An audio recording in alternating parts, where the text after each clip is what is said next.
ప్రజలకి new year gift ఇచ్చింది AP ప్రభుత్వం. 22A జాబితా నుంచి 5 రకాల భూములు తొలగించింది. ఈ జాబితా నుంచి ప్రైవేట్ భూముల్ని పూర్తిగా తొలగిస్తున్నట్లుగా ప్రభుత్వం ప్రకటించింది.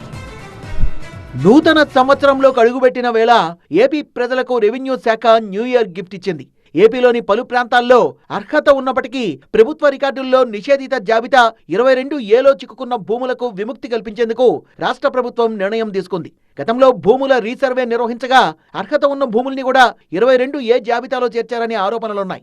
సమస్యను పరిష్కరించి అర్హులైన వారికి న్యాయం చేయాలని కూటమి ప్రభుత్వం నిర్ణయించింది. ప్రభుత్వ నిర్ణయం ప్రకారం ప్రైవేట్ భూముల్ని 22A జాబితా నుంచి పూర్తిగా తొలగించనున్నారు. 5 రకాల భూముల్ని 22A జాబితా నుంచి తొలగిస్తూ కొత్త సంవత్సరంలో మంత్రి అనగాని సత్యప్రసాద్ తొలి సంతకం చేశారు. ప్రస్తుత మాజీ సైనిక ఉద్యోగుల భూములు, స్వాతంత్ర సమరయోధుల భూముల్ని 22A నుంచి తొలగించారు. మిగిలిన 4 రకాల భూములపై త్వరలోనే జీఓఎంలో చర్చించి నిర్ణయం తీసుకుంటామని చెప్పారు మంత్రి అనగాని.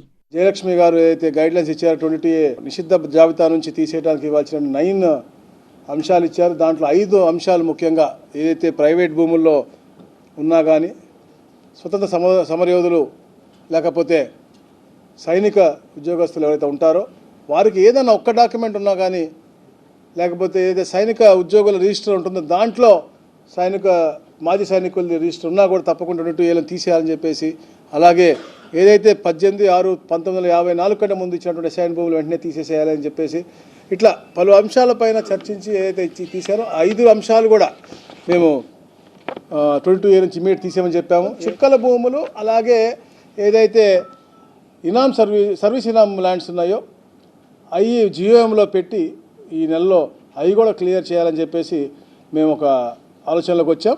ఈ సెక్షన్ 22A అనేది ప్రధానంగా రిజిస్ట్రేషన్ చట్టం. 1908 కింద ప్రభుత్వ విధానానికి విరుద్ధమని ప్రకటించబడిన కొన్ని రకాల భూముల రిజిస్ట్రేషన్ను నిషేధించే నిబంధన. దీనిని నిషేధిత జాబితా అని పిలుస్తారు. 22Aలో ఉన్న భూములపై ఎలాంటి లావాదేవీలు చేయలేరు, రిజిస్టర్ కూడా చేయలేరు. సెక్షన్ 22A ప్రభుత్వ భూములు, దేవాదాయ భూములతో పాటు ఇతర ప్రభుత్వ నిబంధనలకు లోబడి ఉన్న భూముల్ని రక్షించడానికి ఉద్దేశించబడింది. ప్రభుత్వ నిర్ణయం ప్రకారం 22A జాబితాలో ఉన్న ప్రైవేట్ పట్టా భూములకు ఎవరు దరఖాస్తు చేసుకున్నా అధికారులు సుమోటోగా తొలగించాల్సి ఉంటుంది. రికార్డ్ ఆఫ్ హోల్డింగ్స్, రిజిస్ట్రేషన్ పత్రాల్లో ఏదో ఒకటి సరిపోతుందని 8A రిజిస్టర్లు, డీకేటీ పట్టాల్లో ఏదైనా ఒకటి ఉన్నా అవన్నీ ఒకటే అని తెలియజేసింది. దాదాపు 8 రకాల పత్రాల్లో ఏ ఒక్కటి ఉన్నా 22A నుంచి తొలగించాలని ఆదేశాలు ఇచ్చారు. ఇంకా అదనంగా పత్రాలు కావాలంటూ భూ యజమానుల్ని తిప్పుకోకూడదని మంత్రి అనగాని స్పష్టం చేశారు.